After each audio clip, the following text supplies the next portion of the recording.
1절부터 5절까지 천천히 한번 읽어봐요. 시작. 그러므로 내가 말하노니 하나님이 자기 백성을 버리셨느냐? 그럴 수 없느니라. 나도 이스라엘인이요 아브라함의 씨에서 난 자요 베냐민 지파라. 하나님이 그 미리 아신 자기 백성을 버리지 아니하셨나니 너희가 성경이 엘리야를 가리켜 말한 것을 알지 못하느냐?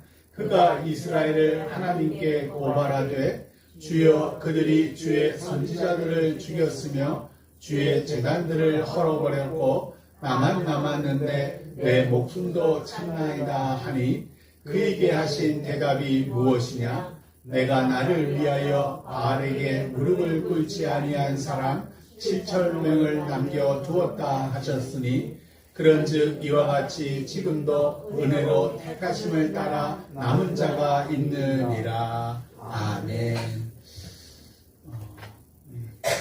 오늘 오신 분들 너무너무 감사해요. 많이 피곤하시죠? 많이 피곤하시고 지금도 좀 오지 못하는 우리 청년들도 일 때문에 오지 못하고 피곤해서 오지 못하고 그게 이제 우리 교회의 현실이죠. 우리 교회 현실입니다. 그리고 아직 작은 교회니까요.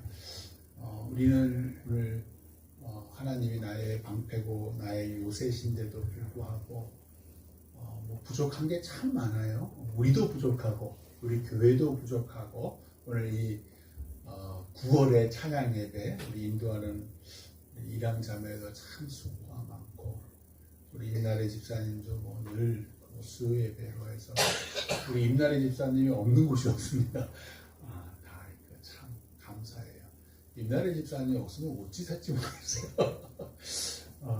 오늘 말씀에 나오는 이스라엘 백성 또 엘리야가 이제 어떻게 지금 우리 임나래 집사님 아니면 일양자매 아니면 우리 송장로님 임장로님 하여튼 지도자예요.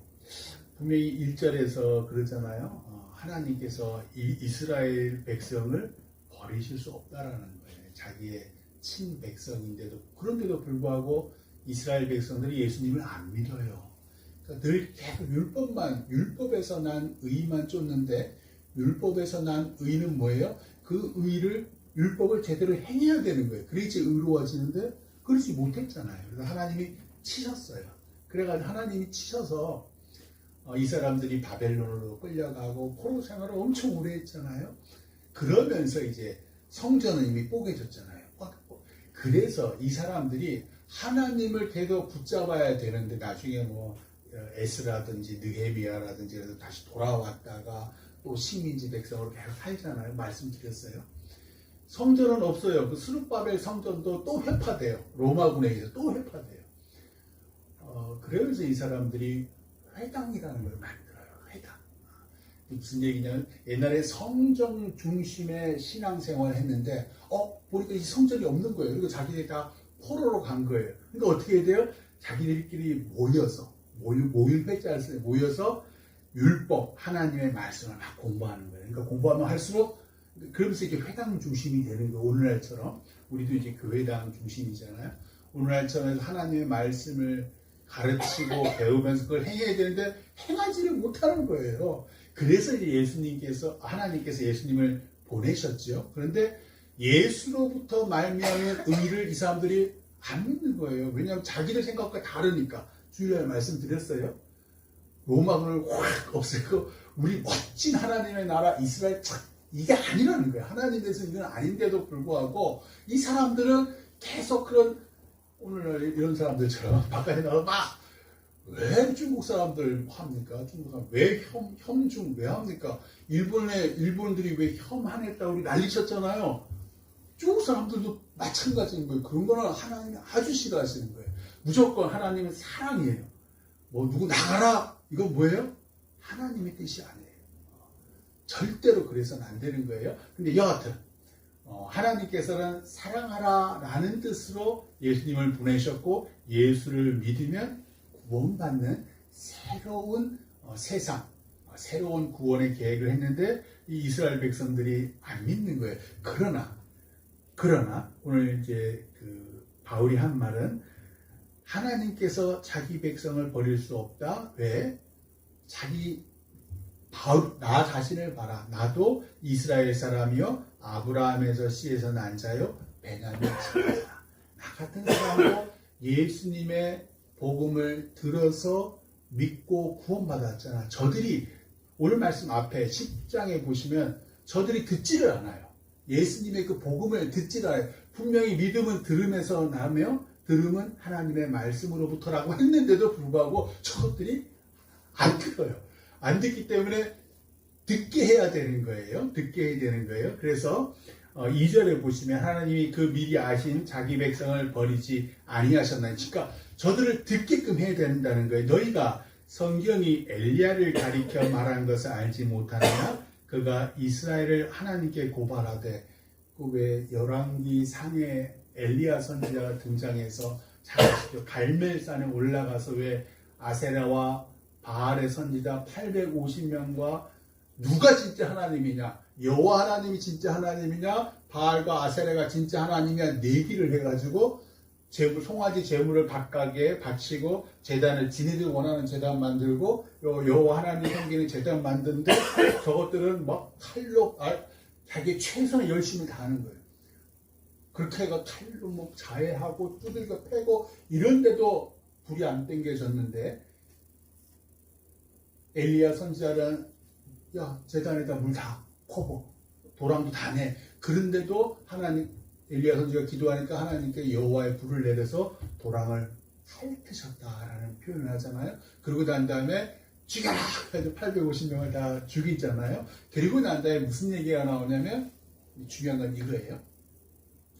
갈멜산 꼭대기에 엘리야 선지자가 올라가서 엎드리고 두 다리에 자기의 얼굴을 집어넣은 상태로 하나님께 간절히 기도했더니 저 멀리서 조각 구름이 나오더니 3년 6개월 동안의 기근과 가뭄을 해소하는 큰 비가 내렸다. 우리가 원하는 거잖아요. 역시 하나님은 살아계시. 우리가 기도하니까 딱 와. 그런데 이 소식을 들은 이세벨 왕비가, 왕의 아내죠. 이세벨 왕비가 사자를 보내서 엘리야 선지자에게 말해요. 내일 이맘때 네가 죽였던 저 아세라와 바알 선지자처럼 너도 그렇게 될 거야. 이게 현실입니다. 그러니까 어떻게 했어요? 엘리야 선지자가 도망갑니다. 신기하잖아요. 그토록 엄청나게 기도했더니 하나님께서 불을 내리고 사람들 다 죽이고, 기도했더니 저 멀리에서 조각구름에서 3년 6개월의 가뭄이 싹 사라지는 큰 비가 내렸어요. 이 엄청난 살아계신 하나님을 경험한 엘리야가 그깟 위협에 생명의 위험을 확 느끼고 도망가잖아요. 이게 우리의 현실이에요. 이게 믿음의 현실이에요. 우리는 아까 저는 하나님은 나의 요새고 나의 방패지만 실제로는 우리 현실은 하나님이 없어요. 현실적인 세상 권세 앞에 다 나가 떨어지잖아요. 저 잘 나가는 사람들 다 뇌물 주고 어떻게 이제 저 대통령과 김건희 뭐 이렇게 해가지고서는 어떻게 이제 구명하려고 그러고 불법을 저질러서라도. 왜 그러냐? 살아있는 현실은 우리가 찬양하는 것과 다르더라는 거예요. 엘리야가 그걸 탁 느낀 거예요. 어이쿠 나 죽겠구나. 그러니까 어떻게 해요? 걸음아 날 살려라 광야로. 내가 할 수 있는 최선을 다하는 거예요. 내가 하나님 지금 안 계시는 거예요. 하나님께서 걱정하지 마라는 얘기를 안 했다라는 거예요. 걱정하지 마. 내가 너 지켜줄게. 이런 얘기를 하시지 않으시는 거예요. 그러니까 어떻게 합니까? 냅다 도망가는 거예요. 광야로. 먹을 것도 참기 겨를이 없는 거예요. 왜? 내일 이맘때 죽이면 왕국에서 오니까. 그러니까 얼른 도망가는 거예요. 그리고 따라오던 하인도 내비둬라. 그리고서 가서 광야에 하루길 갔다 팍 쓰러지는, 이게 로뎀나무 아래, 로뎀나무 같은 나무 아니에요. 흔하게 보이는 그 나무 그늘 아래 푹 쓰러지니까 하나님께서 천사를 보내서 먹을 수 있는 떡과 물을 주시고, 그렇게 해서 40일 밤낮을 해서 하나님의 산 호렙으로 가더라. 뭘 뜻하지? 그러고 난 다음에 하나님께서 호렙에 갔더니 바람이 불고 불이 나고 지진이 나는데 거기 하나님이 안 계시고, 곧이어 세미한 음성이 들리는데 그게 엘리야야 네가 어찌하여 여기 왔느냐라는 하나님의 세미한, 하나님이 이 이걸 통해서 하시고자 하시는 말씀이세요. 뭘 하시고자 하시냐면 네가 소망하고 원할 때 내가 오는 게 아니야.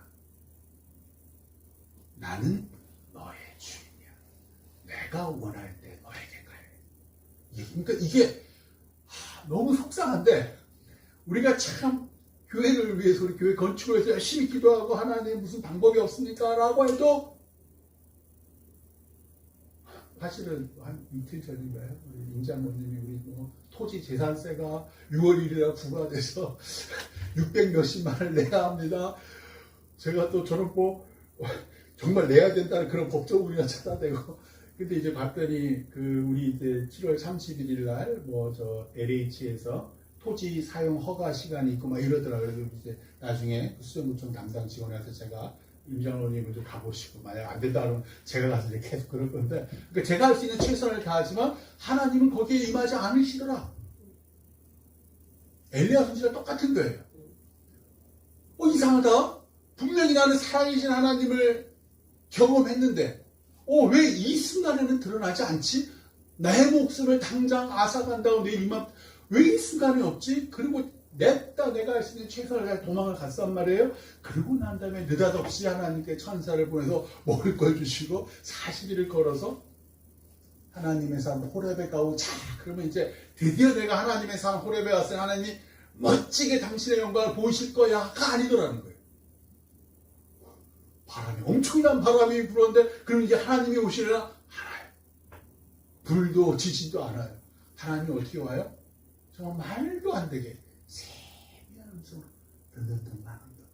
세미한 음성으로 하나님께서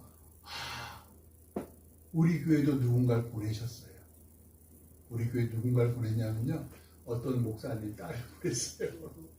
저 예장 통합 영덕에서 목회하시는 목사님 딸을 보내서 이 나이는 딸랑 20살밖에 안 됐어요. 금토동에서 일해요.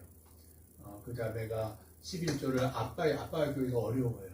통합진 목사님 어려워. 영덕 시골이니까 시골에 부임하셔 한 10년 되셨는데 아마 그 자매가 또 20살밖에 우리 해서 동생이 또 목사님 딸이 해서 갑자기 막 확 동병상련 그걸 확 느끼더라고요. 분명히 이제 목사의 아들과 딸로 자라는 게 참 복이 아니거든요. 복이 아니에요.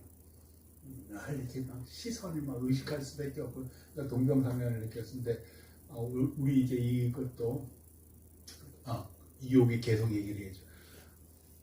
하나님은 내가 간절히 원할 때 오시는 분이 아니더라. 하나님은 당신이 주인이세요. 그래서 제가 하나님 만날 때도 곰곰이 생각해 봤어요. 내가 원할 때 하나님을 만난 적이 단 한 번도 없었어요. 정말 소망이 없고 절망의 때 오셨든지 아니면 전혀 생각도 안 했는데 갑자기 하나님이 임하시더라는 거예요. 그게 하나님이에요. 그게 하나님이 주인이세요. 나는 이제는 오실까 저제는 오실까 기다리다가 지쳐 쓰러질 때 하나님이 느닷없이 오셔서 나를 축복하시고 나를 은혜 가운데 인도하시더라. 엘리야가 이제 말하는 거야. 이제 하나님 임하셨으니까 하나님 내가 진짜 하나님께 열심히 했잖아요. 우리도 그렇잖아요. 우리가 얼마나 열심히 합니까? 우리 금토교회 이 교회를 50년간 섬기신 분도 있으시고 30년을 섬기신 분도 있을 테고 뭐 태어날 때부터 우리 저 집사님 우리 저 일왕자매는 태어날 때부터 이 금토교회 30년을 넘게 섬겼잖아요. 내가 열심히 했습니다. 그런데요 다 죽이고요 저 혼자밖에 없어요. 어떻게 이러실 수 있어요? 하나님 살아계신 하나님께서 그럴 때 하나님께서 뭐라 그래요? 너 말고도 바알에게 무릎 꿇지 아니하고 입 맞추지 아니한 내 사람이 7,000명이나 있다. 그 생각을 딱 하면서 그래서 우리 그 자매를 보내셨구나. 뿐이니까 앞으로도 오늘 저는 얼마나 애를 써요. 우리 집사님도 애를 쓰고 우리 특히 일왕자매들이 둘 다 직장 다니고 늦게 오는 사람인데 여기 와서 얼마나 애를 써요. 우리도 사실 여기 오시고 지금 이 자리에 계신 분들도 저 멀리 구성남에서 오셨잖아요. 얼마나 애쓰시는 분들이에요. 그리고 우리가 뭐 멋진 뭐가 있는 것도 아니고 그렇잖아요. 나만 열심히 유별한 거 아니야? 낭망하지요. 낭망합니다. 우리 이거 시작한 지 꽤 됐는데 왜 구분이 안 될까? 하나님이 갑자기 오셔요. 낭망하지 마세요. 그 얘기를 하고 싶은 거예요. 그러니까 바울이 이 로마 교회 성도들이 그 얘기를 하고 싶은 거예요. 그 3절 4절 주여, 그러니까 엘리야가 이렇게 얘기하는 거예요. 이렇게 얘기해요. 주여, 그들이 주의 선지자들을 죽였으며 주의 제장들을 헐어버렸고 나만 남았는데 내 목숨도 참나이다 하니 나 이제 너무 지치고 힘들어요. 4절, 그 얘기하신 대답이 무엇이냐? 내가 나를 위하여. 잘 보세요. 너를 위하여가 아니에요. 너 금토교회를 위하여도 아니고 너 임집사를 위해서도 아니고 일한 자녀를 위해서도 아니고 이게 하나님이 되시는데 우리가 이걸 끝까지 이해하지 못해요. 자, 다시 4절. 그에게 엘리야에게 하신 대답이 무엇이냐? 내가 나를 위하여 바알에게 무릎을 꿇지 아니한 사람 7,000명을 남겨두었다 하셨어요. 우리 걱정 많잖아요. 빚도 우리가 지금 10억을 넘게 질 것 같아요. 근데 금토교회 가면 우리 장로님들, 노예 목사님들, 장로님들 하는 얘기가 있어요. 우리 애들 이제 올 텐데 전도사도 없고 부목사도 없고 그럴 돈도 없는데 좀 도와주세요. 절대로 안 도와줍니다. 절대로 안 도와줍니다. 왜? 그런 거예요. 우리 교회를 위해서 존재하는 교회는 없어요. 하나님 당신의 일을 하셔요. 우리 금토교회가 그래. 하나님 뜻이지. 그리고 최선을 다해서 아까 빛과 소금, 이것이 금토교회의 목표예요. 우리 교회의 목표는 우리 교회가 부흥이 아니라 우리 교회에 온 그 사람이 이 세상의 빛과 소금이 되어서 하나님의 자녀로 어디 가서든지 하나님의 영광을 위해 사는 것. 그게 하나님께서 당신을 위해 이 교회를 세운 목적이고 오늘 9월에 찬양 예배를 우리 이랑자매, 임지사님, 우리 송장로님, 임장로, 우리 권사님들, 집사님들을 이 자리에 부르신 목적이에요.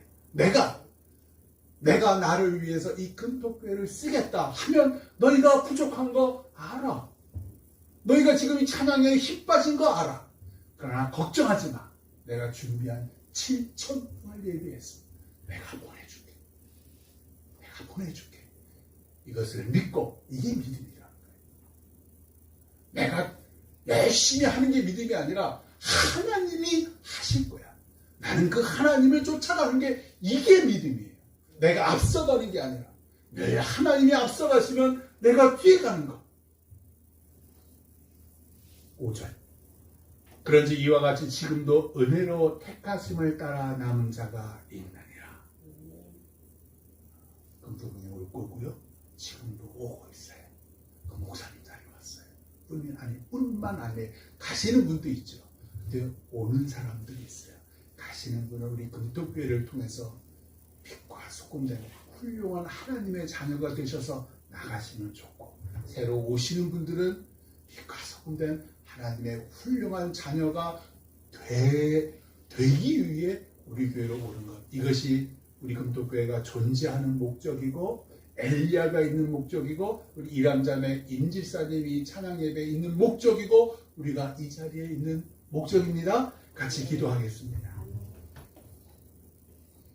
주님, 보게 하옵소서.